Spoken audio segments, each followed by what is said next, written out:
This happened last spring break.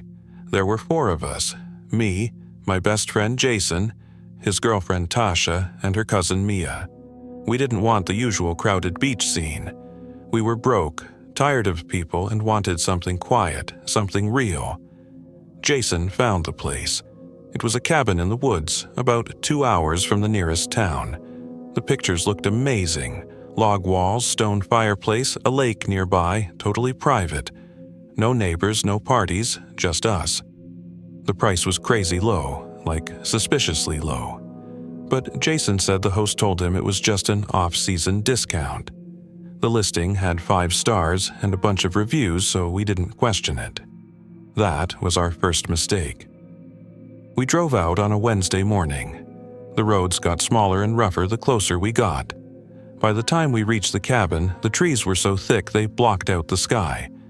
Still, the cabin looked just like the pictures, maybe even better. But something felt off right away. There was no lockbox, no host waiting. Just a key under the mat with our names written on a piece of tape. That should have been weird, but we were excited. We unpacked, claimed rooms, and started a fire. The cabin was cozy, quiet, a little too quiet. The first night was fine. We drank, played cards, laughed about how spooky the woods were. We were still in vacation mode, but the second night was different. Around midnight, I woke up thirsty and went downstairs for water. The cabin creaked in all the usual ways, but then I heard something new, a tap, software, slow, on the window by the sink. I froze. It came again, tap, tap, tap. I flicked the light on, but when I looked, there was no one there, just trees and fog.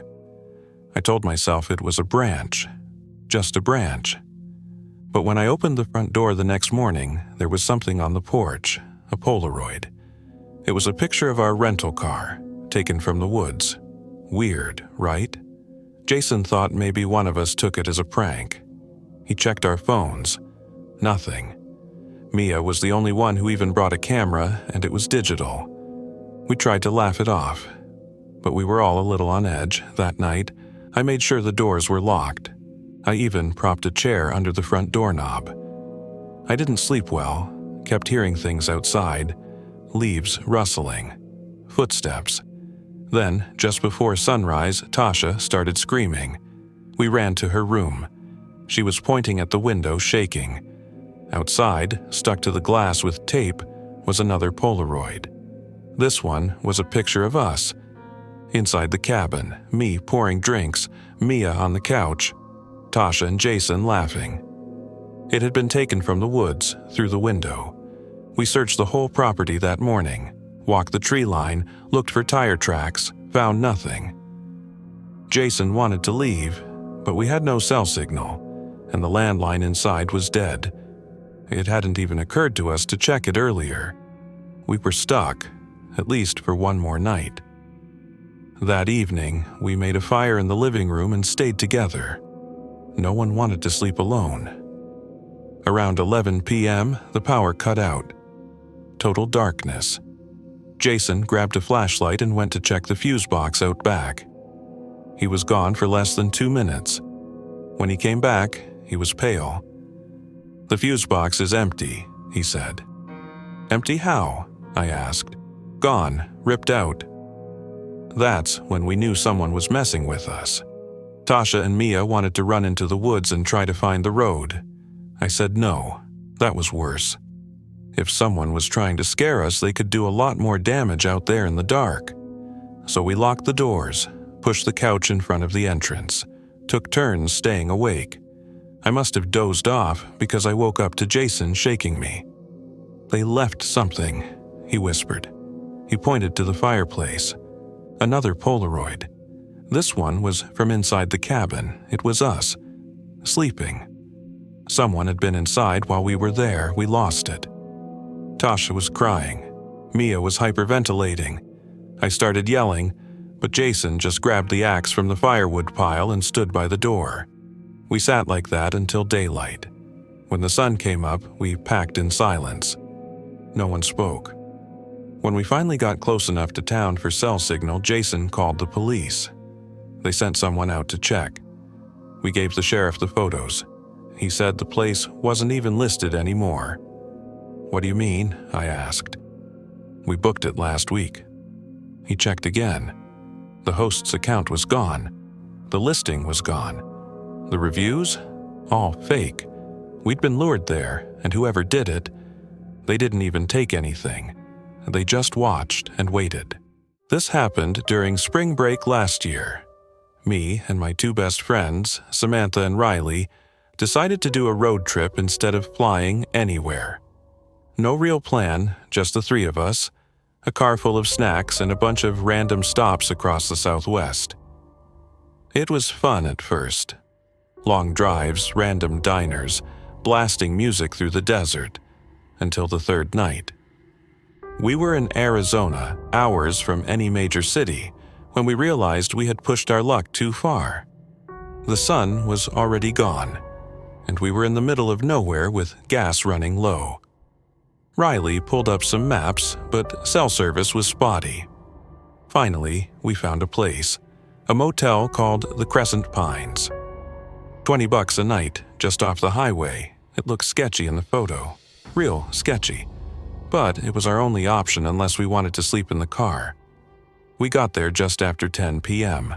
The sign was half lit, and the front office was behind scratched-up glass. The man behind the counter had white hair, yellow teeth, and a voice that dragged every word out like he was chewing it. He smiled way too much. I didn't like him from the second he spoke. "You girls are lucky," he said. "Only one room left. It's the best one." We glanced at each other. Riley whispered, "We're not lucky. This place is cursed." But we were tired and didn't want to drive anymore, so we took the key. Room 6, around the side.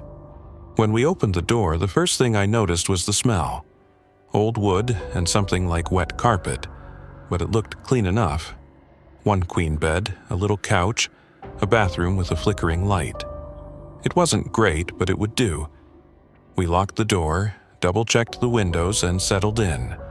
Samantha and I took the bed. Riley passed out on the couch in a hoodie, arms crossed. I couldn't sleep. Something felt wrong. I got up to pee and noticed a weird little circle on the bathroom ceiling. Not a light fixture.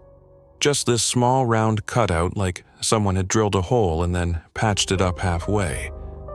I stared at it for a minute, then forgot about it. I should have trusted my gut. At around 3 a.m., I woke up suddenly. Not because of a sound, but because I felt something. Someone was watching us. I sat up. The room was dark, quiet. Then I saw it, a red light, tiny, blinking from inside the vent above the door. I grabbed my phone, turned on the flashlight, and stood on the chair. There was a tiny camera in the vent, pointing straight at the bed. I yanked it out and tossed it onto the floor. That woke Samantha. "What are you doing?" she groaned. There was a camera in the vent. She blinked at me, then looked toward the broken plastic on the floor. Her face changed instantly. We woke up Riley. The three of us stood there in the dark, whispering fast, trying to decide what to do. I said we should leave right then. Samantha agreed. Riley was scared. What if he's outside? What if there are more cameras? I scanned the room. That hole in the bathroom ceiling. I grabbed a trash can, stood on it, and peeled back the patch. Another camera, hidden above the toilet. We lost it. We packed our bags in minutes, hearts racing. We were halfway to the door when we heard footsteps. Outside, slow, crunching gravel. They stopped right at our door, then silence. Samantha whispered, "Don't open it." We waited, frozen. Then came a knock, software, 3 times. "Everything all right in there, girls?" The voice was the man from the front office. We didn't answer. He tried the handle. It rattled hard. We backed away. Then we heard him walk off, but we didn't trust it. So we waited 5 more minutes before slipping out the back window into the alley. We climbed through the bushes, crawled under a chain link fence, and sprinted toward the car without looking back. We were shaking too much to drive at first, but we did. We got on the road and didn't stop until sunrise. When we had signal again, we called the cops. They met us in the next town, took our statement, took the cameras, asked for the motel name. We gave them everything. Later that day, one of the officers called back, said the Crescent Pines wasn't even a registered business anymore. It had been shut down months ago after a string of complaints, but no one ever followed up. The guy who ran it still lived on the property, letting people stay under the table. He'd never been arrested because no one ever had proof. Until us. We handed over the cameras, photos, everything. That motel is gone now, boarded up, condemned, but I still wonder how many people stayed there and never knew they were being watched. If we hadn't noticed that little blinking light, we might have been next. I still have the vent camera. It doesn't work anymore, but I keep it in my desk drawer. Just to remind myself, always, trust your gut. This happened to me and my boys last spring break. It was supposed to be our escape. Me, Anthony, and Jordan. We'd been through hell with school, jobs, breakups. We were 22, and all we wanted was 1 week of no rules. We picked Florida, cheap flights, wild beaches, parties every night. It delivered, at first.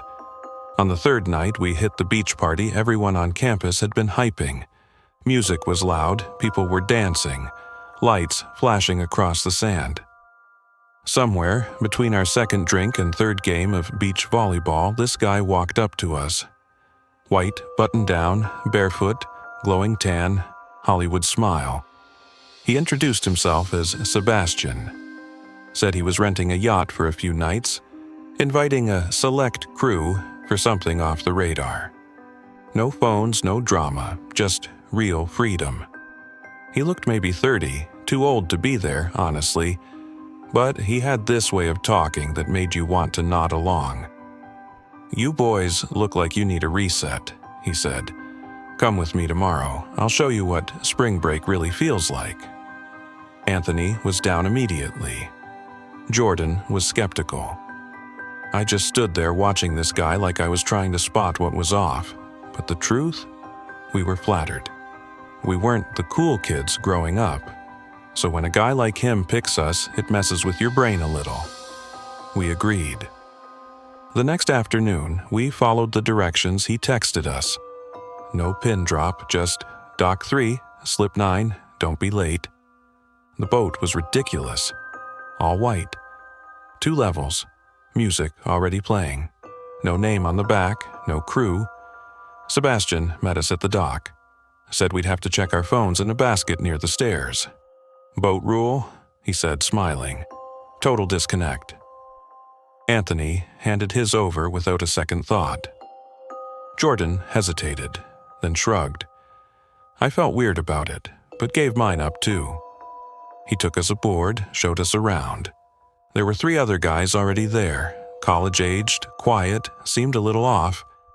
I thought maybe they were just shy, or hungover. By sunset, we were already out on the water, no land in sight. That's when things started to change. Sebastian brought out these bottles of clear liquor, poured shots for everyone, said it was homemade, strong stuff. Ancient recipe. Anthony took 2. Jordan barely touched his. I fake-sipped mine and dumped the rest overboard when no one was looking. After that, the vibe shifted hard. The music stopped. Sebastian stood near the railing and started talking. Quiet at first, then louder. He said we were lucky, chosen. That people waste their lives chasing fake highs, but he could offer the real thing. His voice was smooth, like velvet, but the things he said... He started naming people, friends, strangers, teachers, and talking about how easily they could be taken. How easily the world forgets the ones who disappear quietly. That's when I looked at the other 3 guys again. They weren't guests. They were already part of this. Their eyes didn't blink much. Their expressions were blank. It was like they weren't really there anymore. Sebastian told us the ocean had a way of resetting people, of washing away the parts they no longer needed. Jordan leaned in and whispered, "We need to get off this boat." I nodded. Anthony was sitting on the upper deck, glassy-eyed, just staring at the horizon. I didn't think he even heard the last 20 minutes. I tried standing up casually, said I had to pee. Sebastian smiled too wide and pointed toward the lower deck. The moment I stepped down the stairs, I saw the hallway was lined with mirrors, but the reflections weren't quite right. I blinked. In one of the mirrors, I swear I saw myself screaming, mouth open wide, banging on the glass, but I wasn't doing that in real life. I turned and ran back up. Jordan met me at the top. "We're leaving," he said, "now." Anthony didn't respond. Sebastian raised his hands and said, "The sea doesn't like runners." I grabbed Anthony's arm. "We're going." He pulled back. His voice was flat.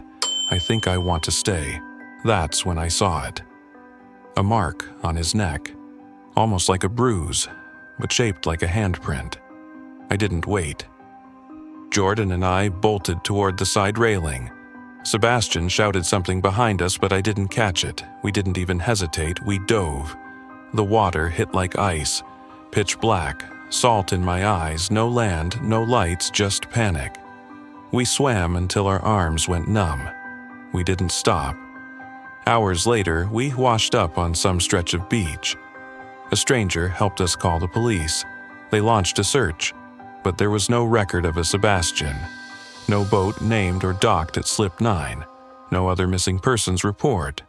Anthony was gone, vanished. No one ever found the boat again. No GPS trail, no photos, no cell signals from any of the phones we gave up. Nothing. It was like that night never happened. Except it did. I still see Anthony in dreams sometimes, smiling that blank smile, standing on the deck, watching me swim away,